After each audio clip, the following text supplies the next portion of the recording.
he's past the others. The last cell, I'll be watching. You'll do fine. 3 days. Then he shoots them, skins them, and dumps them. I'll help you catch him, Clary.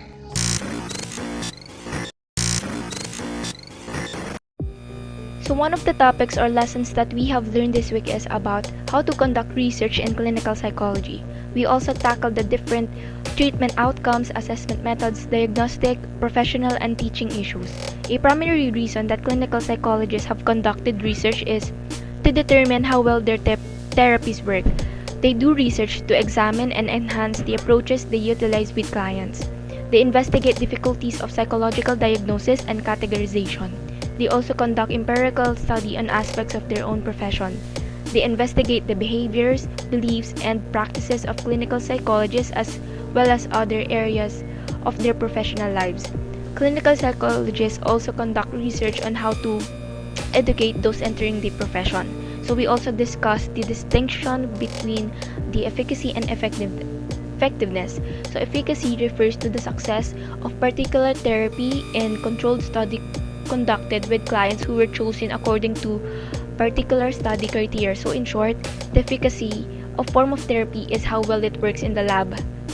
Effectiveness, on the other hand, refers to the success of a therapy in actual clinical settings in which client problems span a wider range and are not chosen as a result of meeting certain diagnostic criteria. So in short, how well it works in real-world setting. So nasama din sa lecture yung concept ng internal and external validity which are applicable din naman sa clinical psychology. So internal validity refers to the extent to which the change in the dependent variable is due to solely to the change in dependent variable. So on the other hand, external validity refers to the generalizability of the result. To what extent is the same finding valid for different settings and populations. So these are the only lessons that we have learned this week, and we know that we have somehow understood them. What is the plot of the story? But before we discuss the plot of the story, I will introduce to you the main characters of the movie.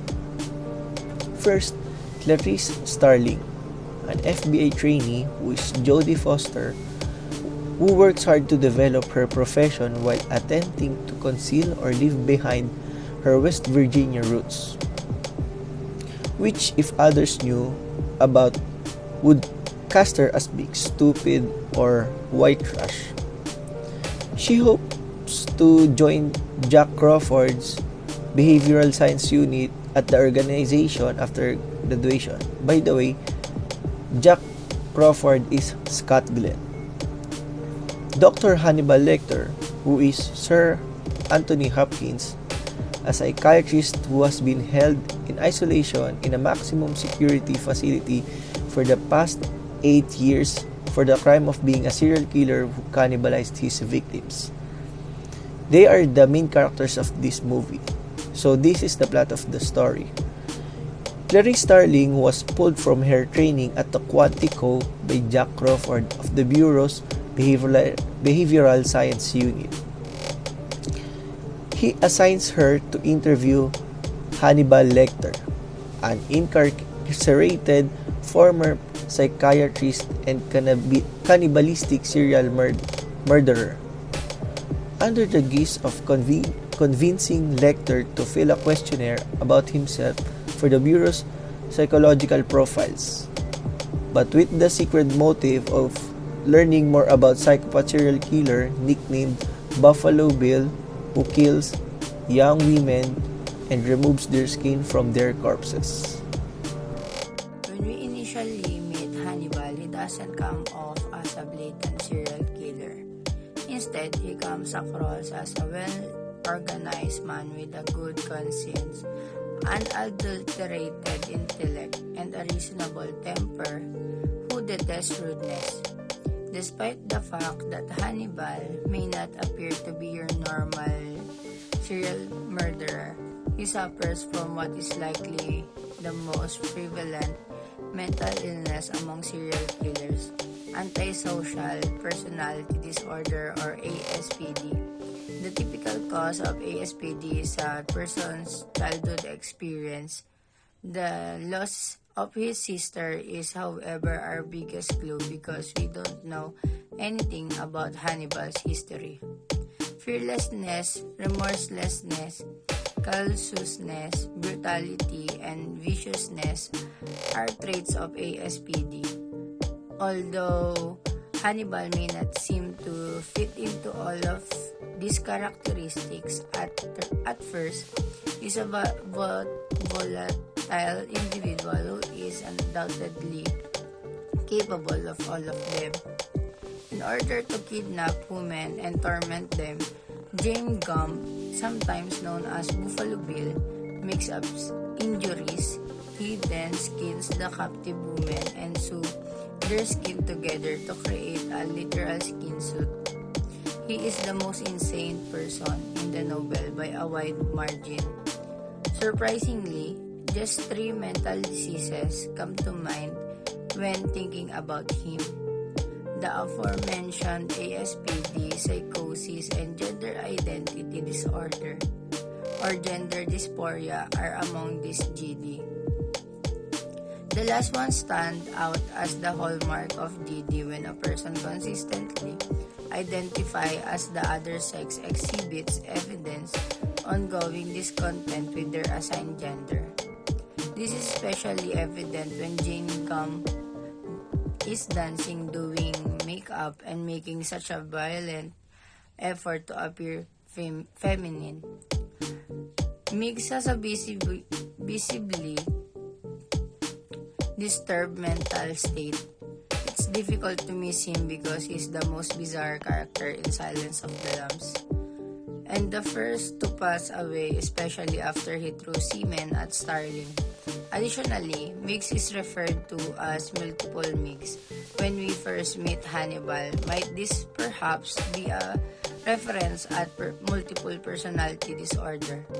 Despite the absence of any obvious symptoms, we may safely conclude that he is suffering from condition given that many serial killers are known to have multiple personality disorder or eventually develop it.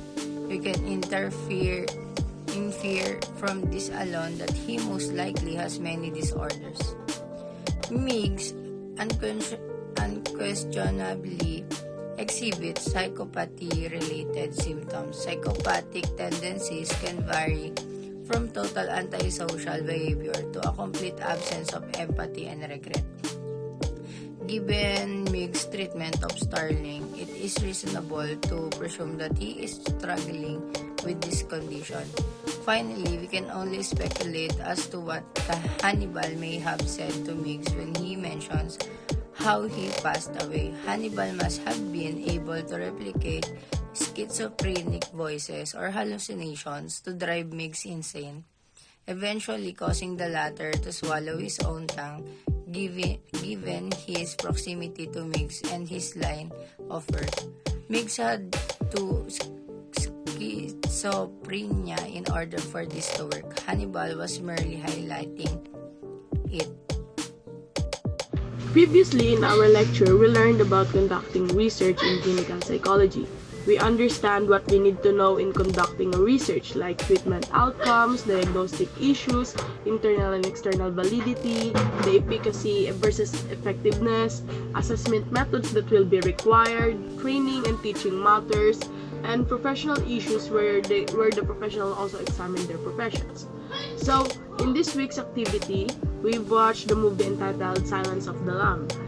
It is a mystery, crime, and psychological thriller movie produced back in 1991. The film's connection to our topic is the journey of Clarice Starling. So, Clarice Starling is a top student in an FBI training academy. Clarice Starling shows us how important research in clinical psychology. Before interviewing Dr. Hannibal, she got his information about him and his case. So, Dr. Hannibal is a former psychiatrist and a cannibalist who eats human flesh. And in our profession, before interviewing Dr. Hannibal, she got his information about him and his case. In our profession of psychology, it is essential to undergo training and lessons before facing a client or a patient. Clarice faces Dr. Hannibal, who eats humans. As we saw in the movie, she is gentle and keep it calm in talking to him to avoid provoking Dr. Hannibal. Next is what I noticed, that how she gained the trust of Dr. Hannibal. So, in conducting any research, a psychiatrist or psychologist should gain the trust of our participants or the client or patient or whatever to receive an honest answer to the assessment or test that will be given to them, like Clarice and Dr. Hannibal. As we have watched the movie, how Dr. Hannibal helped Clarice in searching Buffalo Bill. What I could recommend to the film that has been assigned to us, which is The Silence of the Lambs, is directors and writers should have wrote something that is psychopathology and intervention of the patients or the clients that were under observation or clinical care. They should have feel more care and issued with the right medication and proper guidance and counseling, also monitoring their recovery and stabilize emotional, psychological, physical, and mental well-being. They should focus more on those instead of hunting the clients or escape. This week, we talk about how to conduct clinical psychology research. We talk about the various treatment outcomes, assessment methods, diagnostics professional, and teaching issues, and the difference between efficacy and effectiveness. We also talk about internal and external validity, which are important concepts in clinical psychology.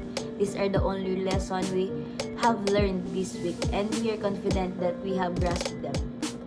The movie we're about to connect is about Jodie Foster, plays Clarice Starling, a young FBI trainee on the hunt for a serial killer known as Buffalo Bill or Ted Levine.